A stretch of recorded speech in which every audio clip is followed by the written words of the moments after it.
এবছর যারা মাধ্যমিক পরীক্ষা দেবে এবং যাদের টার্গেট শর্টে 36-36 তাদের জন্য এই ক্লাসগুলি খুবই গুরুত্বপূর্ণ। তো দেখো আজকের প্রথম প্রশ্ন, যে এটা কি অনুপাত অধ্যায় থেকে প্রশ্নে কি বলছে, x/2 সমান y/5, z/7 সমান আবার 3x + 2y - z/m যদি হয় তাহলে m এর মান কত সেটা বের করতে হবে। কি করে করব? দেখো এটা অনুপাতের তো, তাই না, সব কিন্তু সমান দিয়ে চলছে। তো আমরা সেটাকে আগে লিখে নেই যে x/2 সমান কত, y/5 সমান z/7 সমান কি আছে 3x + 2y - z/m। যখন তোমরা দেখবে যে সব সমান দিয়ে চলছে, এরকম দেখো 1 2 3 4 পরপর 4টে সমান দিয়ে চলছে, তখন আমরা সেটা সমান কিছু একটা ধরে নেব। ধরলাম কি কে, এটা একটা ধ্রুবক ধরে নিলাম, পাশে লিখবো কি ধরি, ঠিক আছে। কিন্তু এই কে কখনোই শূন্য হবে না, শূন্য থেকে কি হবে বড় হবে বা বেশি হবে। কথা বোঝা গেল? যে কখন আমরা এরকম করে ধরবো, যখন দেখবো এই 1 2 3 4 বা 2 3টা পরপর সমান দিয়ে চলছে। ক্লিয়ার? এবার আমরা যে এই যে কে ধরলাম এটা কার সাথে সমান, এখানে 4টে অংশ আছে, 1 2 3 4টা, প্রত্যেকটার সাথে কে সমান। আচ্ছা যদি আলাদা করি দেখো এরকম হবে না। প্রথমটা কি আছে, x/2 সমান কত ধরেছিলাম আমরা, কে, বোঝা গেল। দ্বিতীয়টা কি y/5, এটা সমান কি ওই কে, আমরা তো কেই ধরেছিলাম। 3 নম্বরে কি আছে z/7, এটা সমান কি কে। এবং শেষ কি আছে 3x + 2y - 7/m, এটা সমান কি কে। বোঝা গেল যে সবকটাকে আমরা কি ধরেছিলাম, কে ধরেছিলাম, তাই প্রত্যেকটার সাথে কি করলাম, কে সমান করলাম, ভেঙে করলাম। এটাকে আরো শর্টকাটে করা যায় তো যদি ডাইরেক্ট আমরা গুণ করতাম, কিন্তু অত ভেজালে গেলাম না, প্রত্যেকটাকে কি করলাম আলাদা করলাম। এরপর এখান থেকে দেখো আমরা x এর মানটা বের করতে পারবো। x ইকুয়াল বা সমান x y এর, এই যে x 2 নিচে আছে, 2টা নিচে আছে তো নাকি, তাহলে নিচে মানে ভাগ, তাহলে এই 2 কে যদি আমরা এইদিকে দিয়ে দিই সমানের ওই দিক, তাহলে গুণ হবে, কারণ এইদিকে ভাগ তো এইদিকে গুণ। তাহলে 2 আর কে গুণ করলে কি হচ্ছে 2 কে। ঠিক একই হবে এখান থেকে y বের করো, তাহলে 5 ওইদিকে গুণ হবে, কারণ এইদিকে নিচে মানে ভাগ, ওইদিকে গেলে গুণ, তাহলে এটা হবে কত 5 কে। এখানেও তাই, 7টা ওইদিকে গুণ করে দাও, তাহলে z সমান কি হচ্ছে 7 কে। তাহলে এই পর্যন্ত আমরা কি কি পাইলাম, x 2 কে, y 5 কে এবং z 7 কে। কথা বোঝা গেল? এরপর এই দেখো সবার শেষে যে অংশটা আছে এটার মধ্যে দেখো x আছে, এদিকে দেখো আমরা x বের করে আসছি কত 2 কে, তাহলে এই x এর জায়গায় আমরা বসাবো 2 কে। এরপরে দেখো 2y, y আছে, y এর পরিবর্তে কি বসাবো 5 কে, কারণ y সমান 5 কে। এবং সবার শেষে কি আছে, এটা z, z মানে কত 7 কে, এখানে z বসাবো। ক্লিয়ার? দেখো কি করে করব। প্রথমে আছে 3, একসঙ্গে থাকা মানে গুণন, এই গুণ চিহ্ন দেবো। x মানে কত এইদিকে পেয়েছি, x মানে কি 2 কে, তাহলে এই x এর জায়গায় কি বসবে 2 কে, প্লাস তারপর আবার 2 ইনটু y, এই যে y মানে 5 কে, তাহলে এই y এর জায়গায় বসাবো কি 5 কে, মাইনাস z, z মানে কত, z মানে হচ্ছে 7 কে, তাহলে এখানে লিখবো কি 7 কে, বাই নিচে কি আছে m, এবং একটা দেখো সমান কি আছে কে, জায়গা হচ্ছে না একটু দেখে নাও, কে আছে সমান কি কে। এরপর এটাকে আমরা এই যে গুণ করবো, এটা গুণ করবো, আর ওটা তো গুণ নাই, ওটা এমনি আছে, তাহলে 3 2 6, সাথে কি কে, এটা 5 2 10 কে মাইনাস 7 কে বাই কত m সমান কি আছে কে। এটুকু বোঝা গেল যে এখানে x এর মান পাওয়া গেছে, এখানে y, এখানে z, আর এখানে x y z তিনটায় বসানো হয়েছে। এরপর যোগ করো, দেখো কি হচ্ছে 6টা আর 10টা, 6টা কে প্লাস 10টা কে 16টা, 16টা থেকে 7টা বাদ দিয়ে দাও, তাহলে কটা হচ্ছে 9 কে। নিচে কি আছে m সমান কি কে। আচ্ছা এই যে সমানের পরে কে আছে, একাই আছে, তার মানে ওটাকে ধরে নাও উপরে আছে, নিচে নাই মানে 1 আছে, তাহলে উপরের কে কে কাটো, তাহলে এবার পরে থাকবে কি, আমরা তো কে কে কাটলাম, একটা থাকলে সেটা উপরে, নিচে নাই মানে 1 ধরবে। এবার কে এর সাথে কে কাটলাম, কি থাকে 9/m সমান কি, এদিকে কিছু নাই মানে 1 আছে, নিচেও 1 আছে, কোনাকুনি যদি আমরা গুণ করি মানে বজ্র গুণন, তাহলে কি হবে m 1 কে m আর 9 1 কে 9, তাহলে m কত ছিল 9, তাহলে উত্তর কি লিখবো m এর মান 9। বোঝা গেল? এরপর 2 নম্বর প্রশ্ন, দেখো এই প্রশ্নটি সবচেয়ে বেশি ইম্পর্টেন্ট এবারের পরীক্ষার জন্য। দেখো কি বলছে, uy সমান xi - 30/h এবং সামেশন fi uy কত 15, সামেশন fi কত 50, আর x বার মানে গড়, গড় কত আছে 33, তাহলে h এর মান কত। এটা হচ্ছে রাশিবিজ্ঞান থেকে প্রশ্ন, তাই না। দেখো প্রথমে কি দেওয়া আছে, uy সমান কি xi - 30/h, তাই তো। আচ্ছা uy এর একটা সূত্র ছিল যে uy সমান কি হয় xi - a/h, এরকম একটা সূত্র ছিল, তাই কি না। তাহলে ওই সূত্রের সাথে যদি আমরা তুলনা করি দেখো কি হচ্ছে xi - a, কিন্তু এর পরিবর্তে এখানে কি আছে 30, তার মানে আমরা বলতে পারি এর মান 30, তাই না। এরপর নিচে কি আছে h কে h এ রাখা আছে, এই যা আছে তাই। তাহলে এখান থেকে আমরা কি কি পাইলাম, যে এর পরিবর্তে এখানে কি আছে 30 নাকি, আর নিচে আছে কি এইচ। এবার এই এইচ তো অজানা নাকি, এইচ এর তো কোনো একটা মান আছে, যেমন এর পরিবর্তে কি আছে এই জায়গায় 30, তাহলে এইচ এরও কিছু একটা আছে, ওটা জানি না, ওটাকে আমরা ধরে নিলাম যে ধরি এই এইচ মানে হলো এইচ, এইচ যা আছে তাই ধরে নিলাম। এবং এখান থেকে আমরা পাইলাম কি এ সমান কত, এর পরিবর্তে কত আছে 30। বোঝা গেল এইটুকু। কি করলাম যে এখানে আছে কি ইউআই, ইউআই এর সূত্র কি ওই যে ওই দিকে দেখো xi minus A by H, তাহলে এখানে এর পরিবর্তে কি আছে 30, তার মানে এ সমান 30। ক্লিয়ার। এবার নিচে থাকে এইচ, কিন্তু এইচ তো এইচই আছে, তাহলে আমরা ওটাকে ধরে নিলাম যেহেতু ওটা অজানা, তাহলে এইচ সমান এইচ, এটুকু ক্লিয়ার। এরপর পরে দেখো কি সামেশন এফআই ইউআই 15 আর সামেশন এফআই কত 50 আর এক্স বার কত 33, মানে গড় হলো 33। এবারে কথা হচ্ছে এটা কোন গড়, গড় তো আমরা তিন ধরনের দেখেছিলাম তাই না, প্রত্যক্ষ গড়, তারপরে কি কল্পিত বা সংক্ষিপ্ত গড়, এবং সর্বশেষ কি ছিল ক্রম বিচ্যুতি গড়। তাহলে এটা কোন গড়ের, যেহেতু এখানে আমরা দেখতেছি ইউআই, ইউআই মানে হলো কি ক্রমবিচ্যুতি গড়, তাই তো। তাহলে ক্রমবিচ্যুতি গড়ের সূত্র কি ছিল, দেখো ক্রমবিচ্যুতি গড়ের সূত্র ছিল যেমনটা এখানে দেওয়া আছে যে এক্স বার মানে গড়, এটা সমান কত 33 নাকি, গড় সমান 33। কিন্তু এই যে গড় আছে, এই গড় এটা কোন গড় চলছে, ক্রমবিচ্যুতি গড়, তাহলে এখানে ক্রমবিচ্যুতি গড়ের সূত্র বসাও। ক্রমবিচ্যুতি গড়ের সূত্র কি ছিল, A plus summation F I U I by summation F I into কি এইচ, এরকম ছিল। আর সমান এটা কত আছে 33। কিছু বোঝা গেল এখানে কি করা হলো, যে প্রশ্নে গড় আগে থেকেই আছে, কত গড় এক্স বার মানে গড় নির্দেশ করে, তাহলে গড় সমান কত 33, তাহলে গড় সমান 33। এবার এটা কোন গড়, ক্রমবিচ্যুতি গড়, তাই এটা হলো ক্রমবিচ্যুতি গড়ের সূত্র, তোমরা অবশ্যই জানো নাকি। তাহলে A plus summation F I Y by summation F I into কি এইচ, এটা হলো ক্রমবিচ্যুতি গড়। এবার এখানে বসাও কি কি আছে, এ কত, এ দেখো এ বের করছি কত 30 plus summation F I Y কত প্রশ্নেই আছে 15, তাহলে উপরে বসবে কত 15, সামেশন এফ আই কত, সামেশন এফ আই 50, তাহলে নিচে বসাও 50, গুণন কি এইচ, এইচ তো জানি না কারণ এইচ কে এইচই আছে, তাহলে এইচ এ রাখবো, সমান কত 33। এরপর এইদিকে দেখো 30 কি আছে সামনে প্লাস, এই 30টাকে যদি আমরা সমানের এই দিকে নিয়ে যাই, সমানের পরে 33 আছে, তাহলে এই 30টাকে যদি আমরা এই দিকে দেই, এর সামনে নাই মানে প্লাস, এই দিকে গেলে কি হবে মাইনাস, তাহলে সামনে কি থাকবে এটা এইচ, 15 গুণন কি আছে এইচ, একাই থাকলে সেটা উপরে থাকে, আর নিচে কি আছে 50 বা যেরকম আছে সেরকম রাখলেও হবে, সমান 33, এইদিকে ছিল প্লাস 30, ওইদিকে হবে কি মাইনাস 30, এটা মাইনাস করে নাও।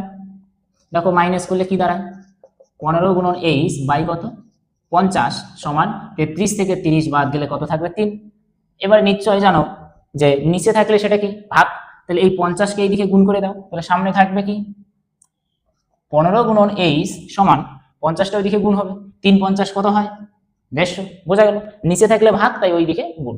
এবার এখানে দেখো এইচ এর সাথে 15 কি অবস্থায় আছে গুণে, তাহলে এইচ কে যদি আমরা এই দিক থেকে সমানের ওই দিকে দেই, এই দিকে আছে গুণ, তাহলে ওই দিকে হবে ভাগ, আর ভাগ বলতে 150 কোন জায়গায় হবে নিচে, 15 ছিল গুণে ওই দিকে গেল ভাগ, নিচে 15 দ্বারা কাটো, দেখো কত হচ্ছে 15 একে 15 একটা শূন্য, সুতরাং এইচ সমান কত 10, এইচ কত ছিল 10, তাহলে আমাদের কি চেয়েছিল এইচ এর মান কত, সুতরাং এইচ এর মান 10।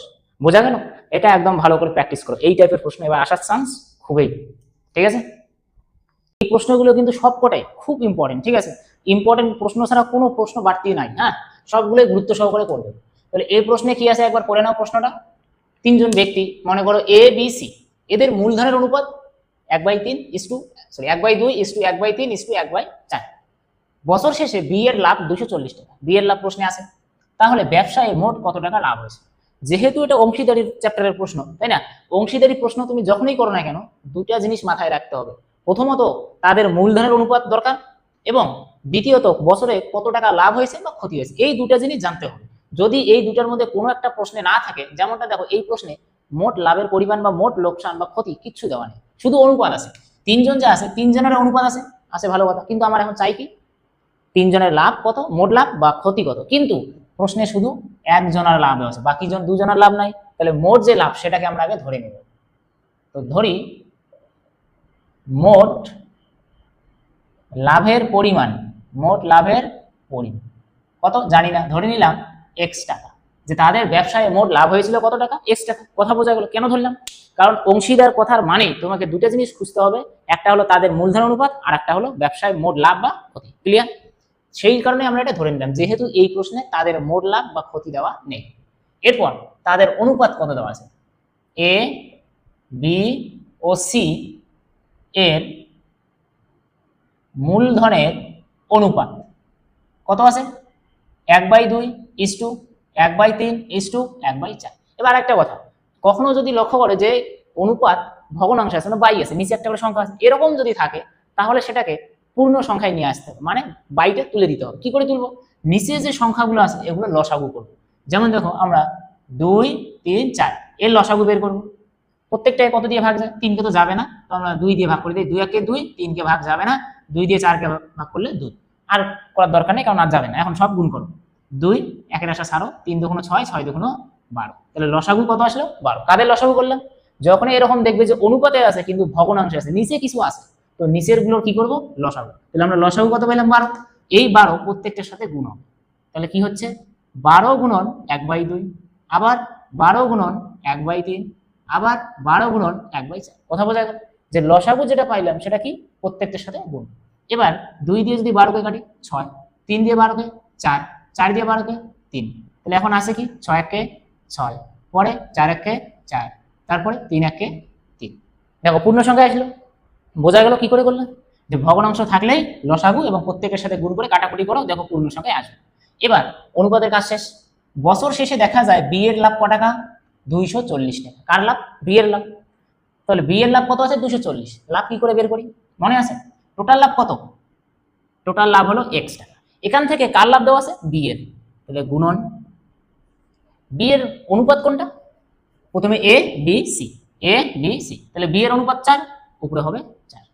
মোট লাভ গুণন যার আছে তার। ঠিক আছে? যদি এর থাকতো তাহলে আমরা উপরে 6 নিতাম, যদি সি থাকতো তাহলে আমরা উপরে 3 নিতাম। ক্লিয়ার? আর নিচে কি? অনুপাত যতগুলো আছে সবগুলোরই সমষ্টি, মানে যোগফল। সব যোগ করে দেখো কি হয়? 6, 4, 10, 10 আর 3 13। তাহলে নিচে কত বসলো? 13। দেখো মোট লাভ x, তারপরে কার চাইছে? বি এর, কারণ বি এর লাভ দেওয়া আছে, নিলাম 4। বি এর অনুপাত 4, তারপর নিচে কি? 13 কোন জাতি আসলো? অনুপাত যা আছে সবগুলোই যোগ। এটা তাহলে এটা কি হলো? এটা হলো বি এর লাভ, যেটা প্রশ্নে আছে। কত আছে? সমান 240। এটা হলো শর্তে বা প্রশ্ন মতে যা দেওয়া আছে সেটা। এইটুকু বোঝা গেল যে এই যে 240 এটা কার লাভের পরিমাণ? বি এর। তাহলে আমরা বি এর লাভ এখানে বের করছি। দেখো মোট লাভ কত? x, x গুণন বি এর অনুপাত মাঝখানে আছে বি 4, আর সবগুলোই যোগ নিচে, এভাবে বের করা হয়।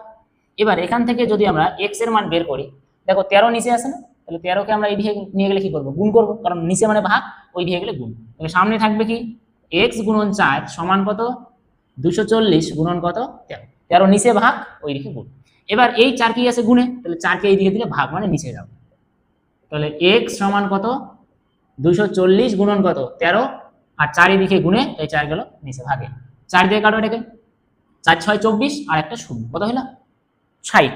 এবার 13 আর 60 গুণ করো, x এর মান আসবে। তাহলে x সমান কত? শেষে তো একটা শূন্য হবেই, যেহেতু শূন্য আছে। 3 আর 6 গুণ করলে 18, 18 8 হাতে 1, 6 কে 6 আর 7, কত হলো? 780 টাকা। x কত আসলো? 780। এবার কত আছে? x কি ধরেছিলাম দেখো, মোট লাভের পরিমাণ কত টাকা? x টাকা। তাহলে x মানে কত টাকা? 780 টাকা। তাহলে উত্তর কি? সুতরাং মোট লাভের পরিমাণ 780 টাকা। ক্লিয়ার? বোঝা গেল?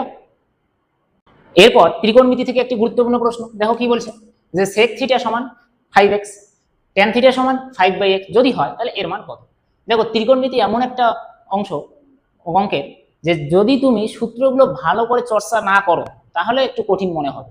যেমন দেখো এখানে sec আর tan, দেখেই মাথায় সূত্র নিয়ে আসতে হবে। হ্যাঁ, sec আর tan এর মধ্যে একটা সূত্র আছে, সেটা কি? যে sec square theta minus tan square theta সমান 1 হয়। তুমি যদি এই সূত্র না জানো তাহলে তুমি এই অঙ্ক করতে পারবে না। তাই বলবো যে প্রত্যেকটি সূত্র খুব ভালোভাবে চর্চা করো, যে কোনো অধ্যায় বলো না, যেহেতু তোমার টার্গেট 100-তে 100 এবং শর্টে 36-এ 36। ঠিক আছে? তাহলে আমরা এখানে দেখতেছি কি কি আছে। sec থিটা সমান কত? 5x, আর tan থিটা সমান কত? 5/x লিখলাম যা আছে। এবার এই দুটোর মধ্যে একটা সম্পর্ক, মানে সূত্র হয়েছে। তাহলে এই সূত্রটা আমরা এখানে লিখে নেব, যে আমরা জানি sec square theta minus tan square theta সমান কি হয়? 1 হয়। এটা আমরা জানি, কারণ এটা না জানলে আমার এটা অঙ্ক হচ্ছে না, কারণ এটা হলো সূত্র। এবার এখানে sec থিটা কত? এই দেখো sec থিটা 5x, তাহলে এখানে বসাবো কি আমরা? 5x কিন্তু স্কয়ার আছে, তাহলে ব্র্যাকেট দিয়ে বাইরে দেব স্কয়ার, মাইনাস tan মানে কত? 5/x, তাহলে এখানে বসাবো কি? 5/x ব্র্যাকেট স্কয়ার, কারণ স্কয়ার আছে। কথা বোঝা গেল? যে sec কত আছে? 5x, তাহলে বসাইলাম, কিন্তু স্কয়ার থাকার কারণে বাইরে স্কয়ার। একইভাবে ট্যান হচ্ছে 5/x, বসালাম এখানে 5/x, কিন্তু স্কোয়ার থাকার কারণে স্কোয়ার, সমানের পরে কি 1, ক্লিয়ার।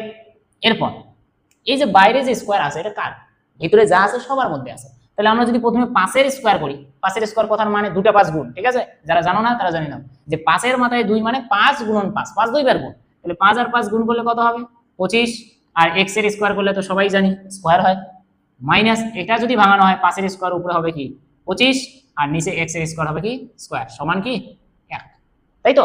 এবার লক্ষ্য করো এখানেও 25 এখানেও 25 আছে, তাই না, তাহলে আমরা 25 কে কমন নিব। এবার কিছু কিছু পণ্ডিত আছে যে স্কোয়ার স্কোয়ার তো আছে কমন, না এটা তো নিচে রে ভাই, এটা আছে কি নিচে, এটা উপরে এটা নিচে, তাহলে কমন নেওয়া যাবে না। আমরা দেখতেছি এটা কি উপরে আছে 25, এখানেও কি উপরে 25, তাই এই 25 কে আমরা কমন নিব। তাহলে 25 কে যদি কমন নেই 25 তো গেল, তাহলে থাকলো কি x এর স্কোয়ার, মাইনাস এখান থেকেও 25 কে আমরা কমন নিয়ে নিয়েছি, তাহলে কিছু নাই নাই মানে উপরে 1 আছে, তাহলে উপরে 1 দেব আর নিচে কি দেব স্কোয়ার, আর সমান কি 1। তাহলে এই লাইনে কি করলাম যে দুটার মধ্যে আমরা দেখতেছি 25 আছে, তাই 25 কে কমন, অর্থাৎ 25 দ্বারা দুটোকে ভাগ করে বাইরে 25 কে বাড়াইলাম, তাহলে এখানে থাকবে কি স্কোয়ার, এখানে থাকবে মাইনাস, এখানে কিছু নাই মানে 1 আর নিচে কি স্কোয়ার। এবার প্রশ্নে দেখো উত্তর কি চাইছে সেই অনুযায়ী সমাধান করতে হবে। ব্র্যাকেটের সামনে দেখো 5 আছে, কিন্তু আমার আসলে কত 25, আর ব্র্যাকেটের ভিতরে দেখো সম্পূর্ণ মিলে গেছে, একই না, তাহলে এখানে আমার দরকার 5, কিন্তু আমার আসলে 25। এবার 25 কে যদি আমি ভাঙাই কটা 5 পাবো ভাই, দুটা, তাহলে এখানে একটা 5 রাখবো। আচ্ছা আমরা এটাকে একটা ছোট করে ভাঙাই নিই, দেখো 5 গুণন 5, এটা লেখা যায় তো নাকি, 25 মানেই তো 5 5 গুণ, আর ভিতরে কি আছে স্কোয়ার মাইনাস 1/স্কোয়ার সমান কি 1।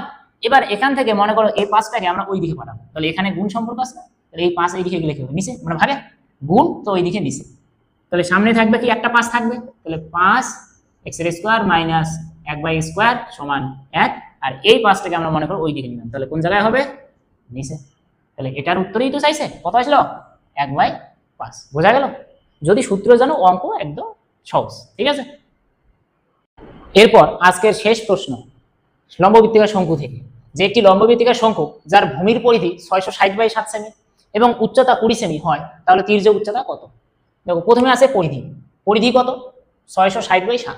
এবার পরিধির সূত্র, পরিধির অবশ্যই একটা সূত্র আছে কি, যেহেতু এটা শঙ্কু তাহলে শঙ্কুর ভূমির পরিধি সূত্র ছিল 2πr, পরিধি সূত্র কি 2πr, আর এই পরিধি কত আছে 660/7, মানে পরিধির যে সূত্র সেই সূত্র সমান পরিধির পরিমাণ, ক্লিয়ার। তাহলে পরিধির সূত্র তোমাকে মনে রাখতে হবে যে লম্ববৃত্তিকার শঙ্কু বা কোনো বৃত্তাকার তার পরিধি সূত্র হচ্ছে কি 2πr, আর সেই 2πr মানে কত দেওয়া আছে 660/7, এটুকু পাওয়া গেল। এবং পরে বলছে উচ্চতা 20, তার মানে এইচ হলো কত 20, নাকি যারা শঙ্কু করছো তারা জানো যে এইচ মানে উচ্চতা নির্দেশ করে, হাইট। এবং পরে কি চাইছে তির্যক উচ্চতা, তির্যক উচ্চতা মানে কি এল, নাকি এই এলটা কত চাইছে। তাহলে প্রথমে এই 660/7 এটা কিসের পরিমাপ জানো পরিধি, আর এটা কি পরিধির সূত্র, তাই না। তাহলে এই পরিধির সূত্রে প্রথমে কোনটা অজানা আছে সেটাকে আগে ধরে নিতে হবে। তাহলে 2 আমরা জানি, পাই 22/7 সবাই জানি, আর মানে কি আর মানে ব্যাসার্ধ। তাহলে এই যে পরিধি যে দেওয়া আছে এর মধ্যে কি অজানা, ব্যাসার্ধের দৈর্ঘ্যটা অজানা, ঠিক আছে।